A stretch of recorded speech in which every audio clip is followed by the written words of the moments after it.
Bueno, lo primero, daros las gracias a todos los que habéis venido, a Luis por invitarme y que no esté, el problema no está aquí por el dolor de muelas, y perdón por el carraspeo este que tengo, pero se me ha juntado la alergia con un constipado. Y la idea que tenía yo de la charla la he tenido que cortar porque si no me quedo a medias. Entonces, la idea que tengo es hablar un poquillo de lo que ha sido un resumen de la biografía personal y profesional del autor del que venimos a hablar, que es José Luis García López. Y lo primero que quería comentar, que es una pequeña anécdota de un artículo que precisamente me mandó Luis y que expresa un poco el espíritu que haya en este país con los autores o con el talento que no se aprecia hasta que no ha triunfado en el extranjero. Y es que, por lo visto, el alcalde de Lalín, en Pontevedra, de donde es original José Luis García López, al enterarse de que iba a venir este año para el Salón del Barcelona, pues se le encendió la lucecita y está emperrado en que tenía que visitar Lalín, porque como nació allí, pues tiene que visitar Lalín por narices. Y nada, está emperrado, después de 67 años está emperrado en que visite Lalín. Y lo curioso de esto era que había como una cita en el artículo que decía algo así como: sí, ya de pequeño ya pintaba muy buenos tebeos. Y resulta que fue con 5 años cuando se fue de Pontevedra a Buenos Aires. No sé con 5 años los buenos tebeos que podía pintar, pero bueno, el caso que es una anécdota de eso, que refleja un poco cómo este país no aprecia el talento hasta que no ha triunfado en el extranjero, e incluso tiene que pasar muchos años hasta que se le reconoce. A pesar de que ha nacido en Pontevedra, evidentemente la vida de García López desde los 5 años pasa por 2 ciudades que son Buenos Aires primero y Nueva York después, mayormente con su carrera en la DC. A Buenos Aires llega con 5 años y se instala en el barrio de Almagro,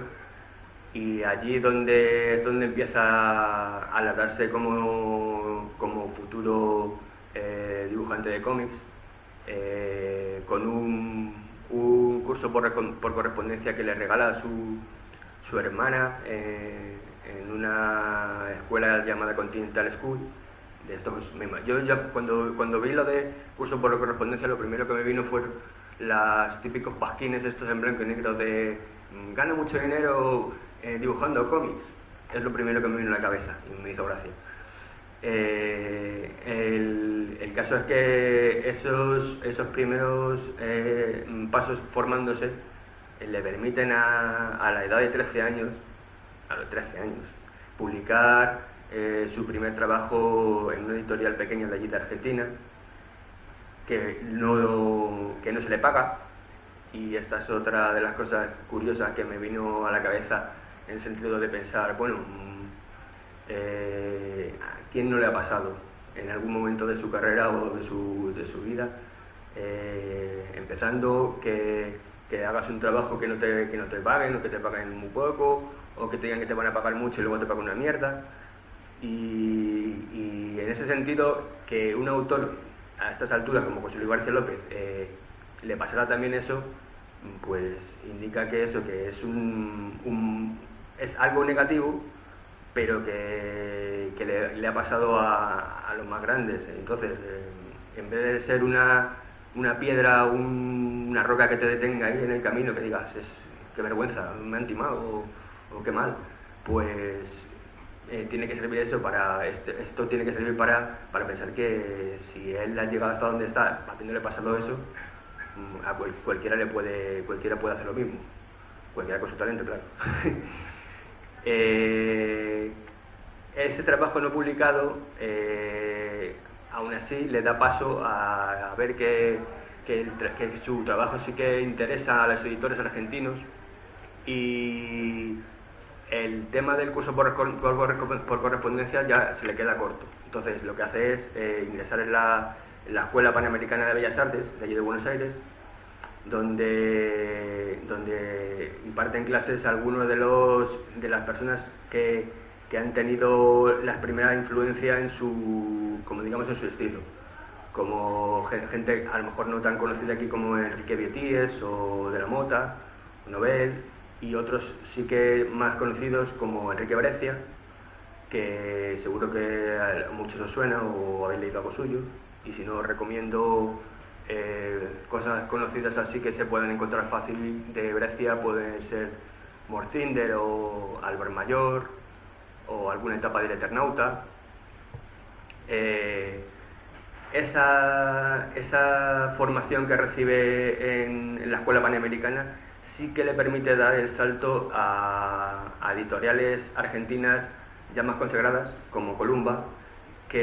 a la que entra vía una historia de ciencia ficción que le permite ya, digamos, tener encargos remunerados. Los primeros encargos que tiene en esta época en Argentina son de corte histórico, de aventuras, adaptaciones de clásicos literarios como Los Tres Mosqueteros, de los que he leído por ahí que es bastante admirador, de los clásicos literarios me refiero, y que son bastante de su agrado en esta época. Uno de los trabajos más importantes por su continuidad en el tiempo, en esta época, en mediados de los 60 para adelante, 70 y pico, es Roland el Corsario, que también lo edita Columba, y que tiene en el guión a Héctor Oesterheld, que precisamente era el creador del Eternauta. El trabajo durante 24-27 números en esta historieta que publicaba una revista, la revista Fantasía creo que era, pues le permite soltar su trazo y hacerse más visible para los agentes que buscaban talento que exportara a las Américas, en este caso a los Estados Unidos. Y es uno de los trabajos que yo he leído por ahí que le ponen el disparadero de eso, de las agencias que estaban pendientes de contratar a gente que trabajara para la Charlton, en este caso, que es lo que a él le sucede mientras trabaja para Columba. En Argentina todavía le llegan encargos de editoriales americanas más pequeñas, pero que pagan mejor que Columba, por ejemplo, como la Charlton, que le hace encargos en principio de alguna pequeña historia de terror, pero la mayoría de las historias son de tipo romántico, que tampoco he leído también por ahí que no eran muy del agrado de García López, pero que era un trabajo remunerado que tenía que hacer porque el trabajo que estaba haciendo en Columba no le permitía tirar para adelante solamente. También trabaja para otra editorial pequeña americana que era Volcay. En ese caso sí que eran historias de terror. Y todos esos trabajos, tanto los a nivel nacional en Buenos Aires como los trabajos de encargo para Charlton y Volcay, le hacen tener aparte de un oficio, le hacen tener un nombre para los agentes que están buscando talento.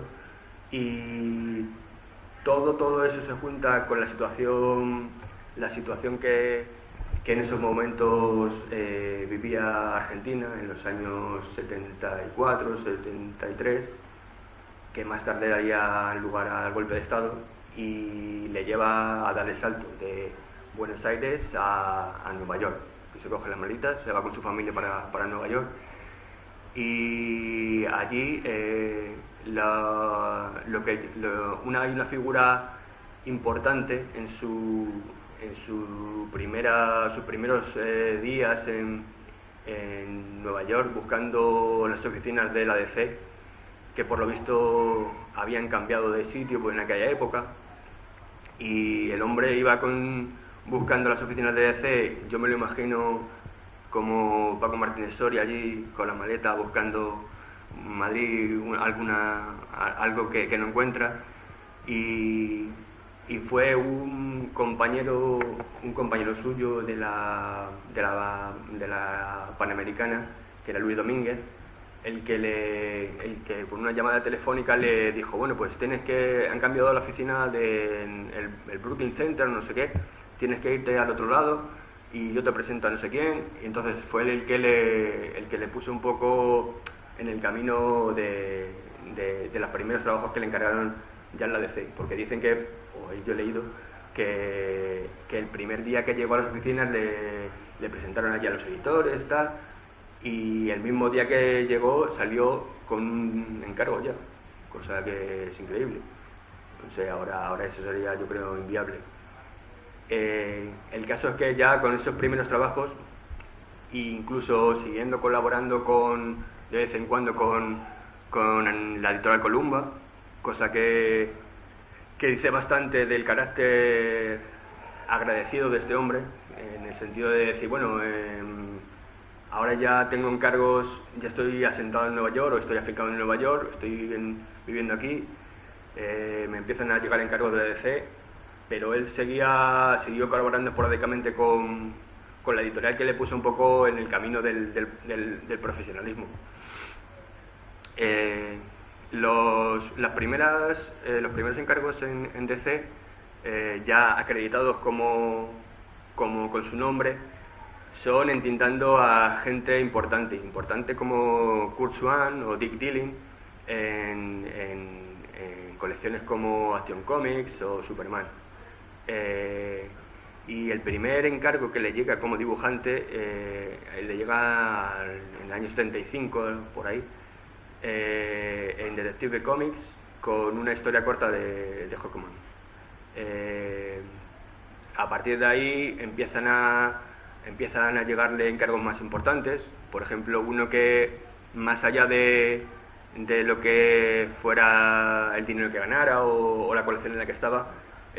yo creo que le marcó un poco también parte del estilo que luego ha desarrollado personalmente, que fue al sustituir a Joe Kubert en Tarzán, que él mismo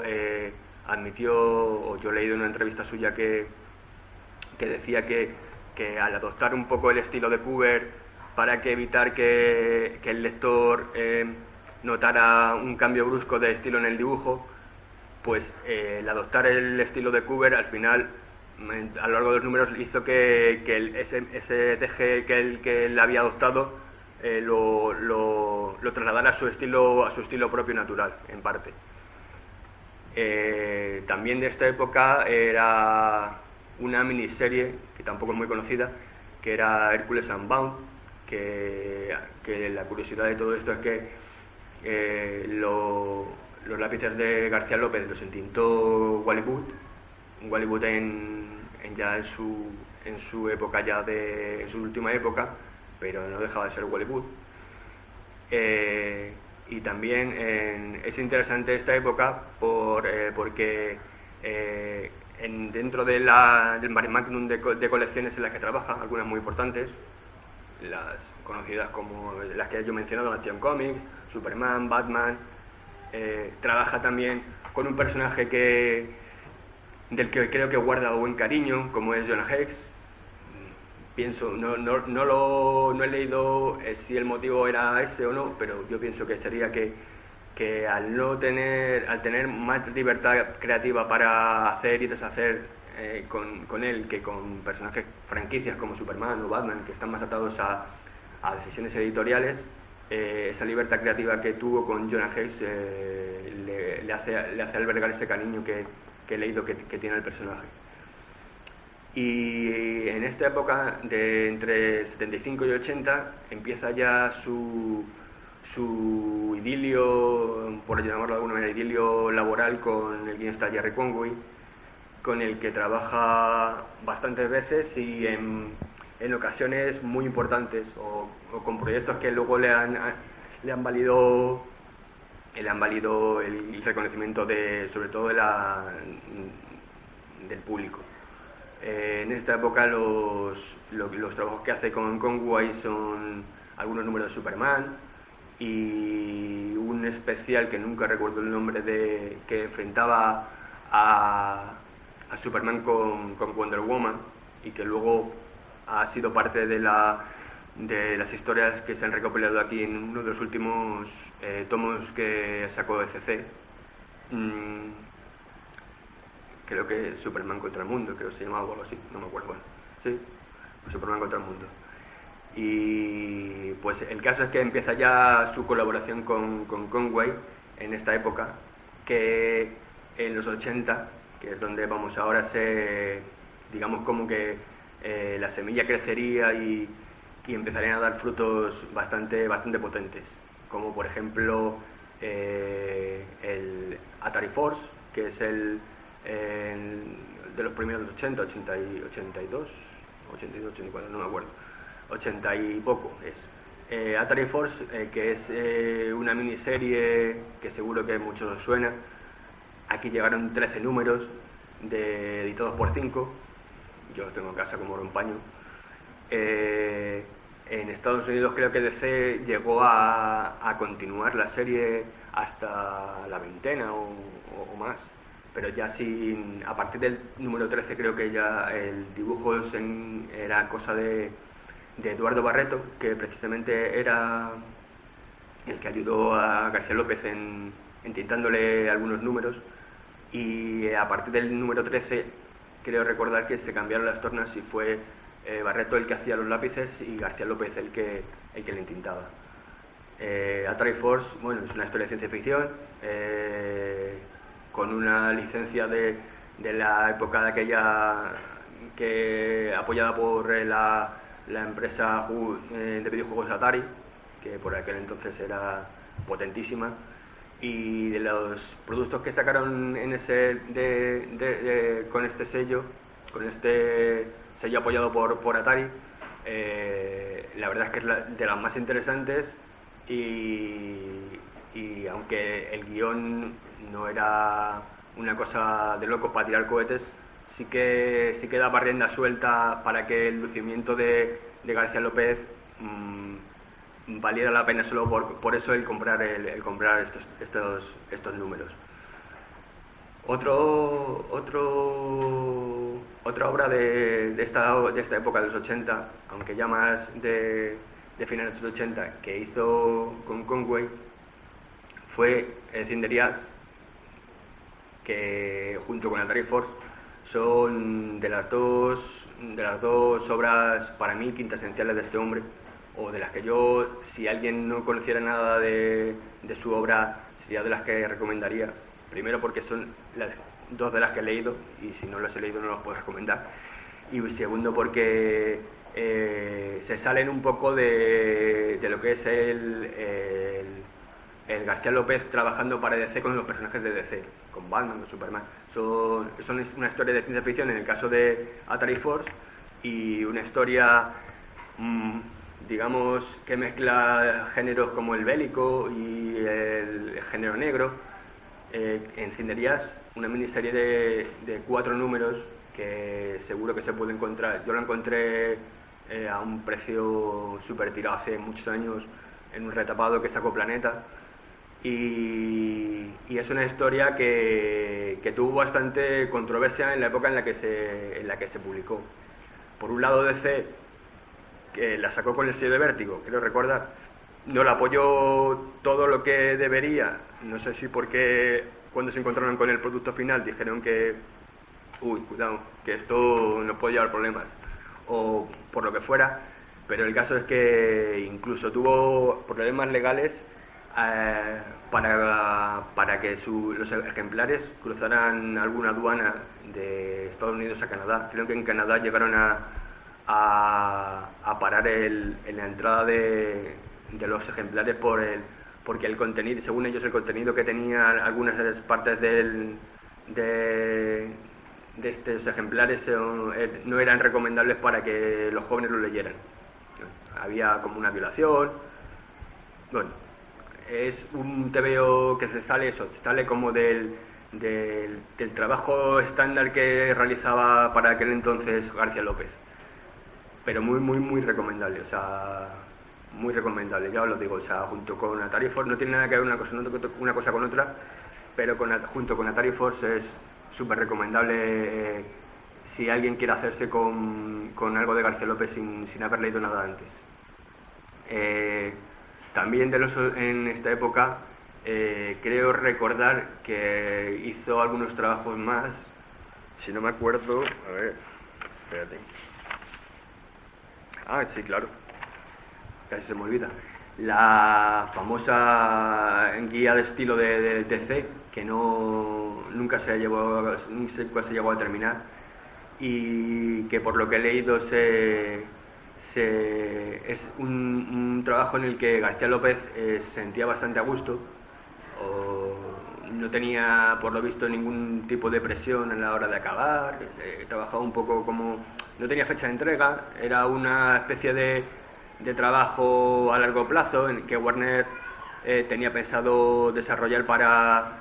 marcar como la tendencia o los cánones de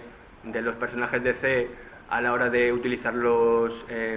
para todo tipo de mercadotecnia, en platos, en vasos, en todo lo que se le ocurre a quien quisiera comercializar algo con las figuras de Batman, Superman, de cualquier personaje de DC. Pues el canon que tenía que seguir era el que García López había dibujado en esta guía de estilo. Pero ya digo que yo tengo entendido que nunca llegó a terminarse y publicarse. O sea, en internet seguro que metéis DC Comic Guide Style y salen un montón de imágenes, incluso creo que alguna versión inacabada que se pueda descargar, posiblemente,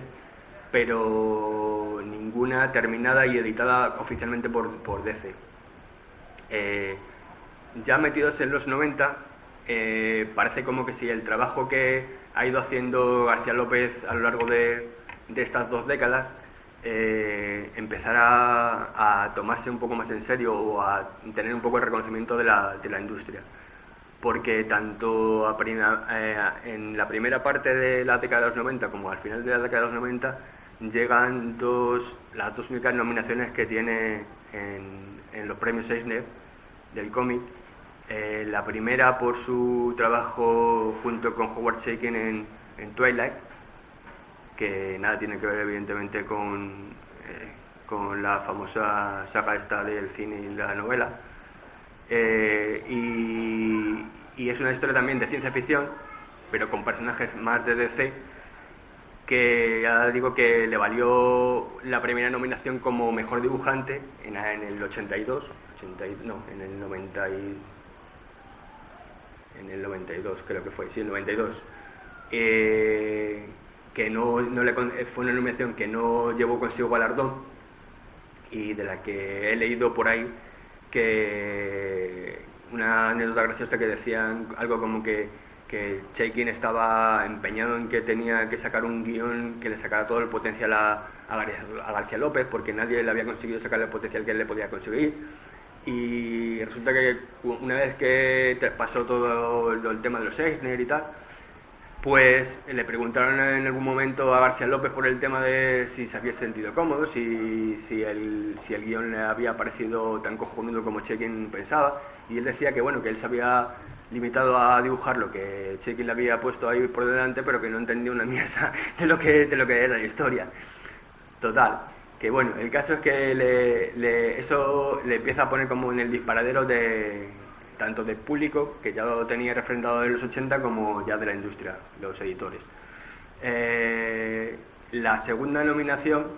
curiosamente, es una de las dos únicas ocasiones en las que medio trabaja para Marvel, porque eso es otra cosa. Es curioso que este hombre, con la carrera tan dilatada en el tiempo, aunque no haya tenido una continuidad enorme año tras año en su trabajo, casi siempre haya sido fiel en ese sentido a DC. Y las dos únicas ocasiones en las que ha podido trabajar para Marvel, curiosamente, han sido indirectamente, o sea, en dos, digamos, coediciones entre DC y Marvel, que sería la de Batman contra Hulk, de la que ya os hablé en la charla aquella del Comic Stores, y la segunda colaboración con Marvel también es otro crossover entre DC y Marvel, que era con lo de la línea que llama Amalgam, que mezclaba personajes de similar corte entre DC y Marvel,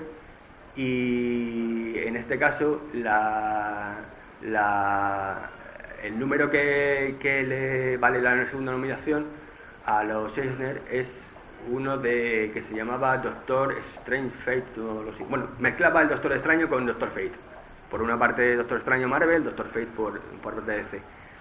Y es una nominación conjunta entre él como dibujante y Kevin Nowlan como entintador, que tampoco lleva consigo el premio. Total, 2 nominaciones años 90, primeros años 90, finales del año 90, no hay premio por ninguna parte. Y en ese sentido es curioso que este hombre no haya recibido ningún premio de este tipo, pero bueno, es lo que hay. Ya metidos en años 2000 en adelante, es cierto que la producción de García López a lo largo de estos ya 15 años ha ido apareciendo y desapareciendo como el Guadiana, como que dice.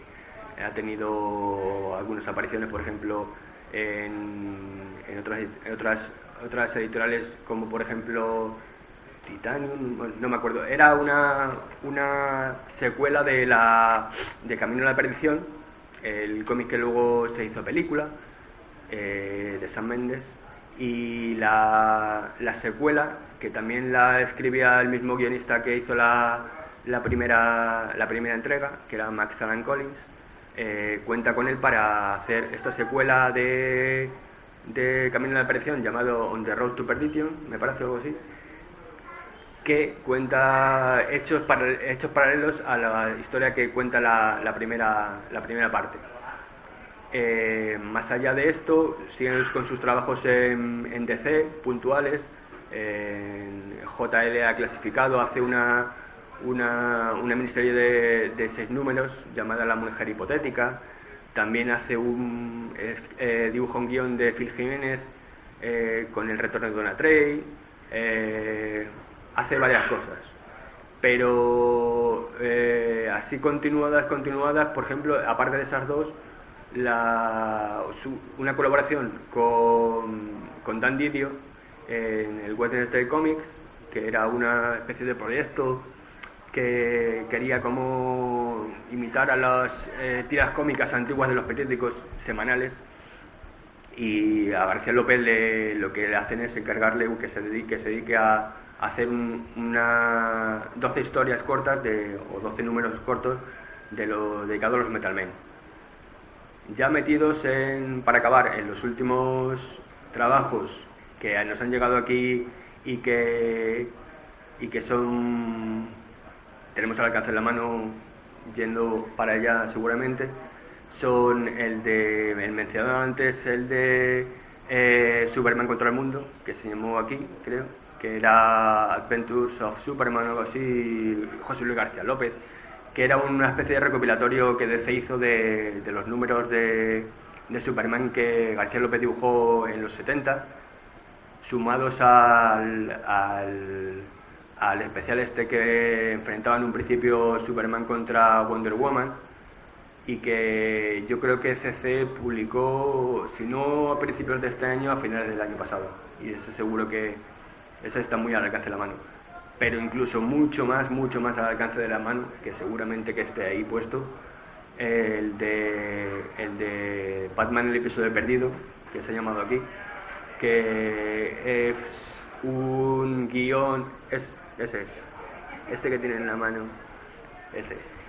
El Batman el episodio perdido es un guión de Harlan Ellison, el escritor de ciencia ficción famosete que hizo en su momento para la serie sesentera. Bueno, aquí yo creo que llegó a verse en los 70, la de Batman de Adam West. Harlan Ellison hizo un guión que nunca llegó a rodarse,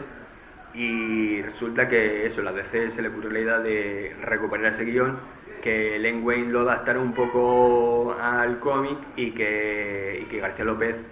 lo dibujara. Y yo le pude echar un vistazo hace poco, y la verdad es que no ha perdido ni un ápice del talento que tiene este hombre, y son 96 páginas, es una historia sencillota, pero de las que hace que García López pueda brillar, como él sabe. Y es otra de las cosas que es bastante recomendable para la gente que no ha leído nada de este hombre. Así que nada, yo creo que hasta aquí me da la voz, sin que pueda empezar con el concierto de Carraspeos y toses. Y nada, que muchas gracias a vosotros por venir, por escucharme, y a vosotros por invitarme. Muchas gracias.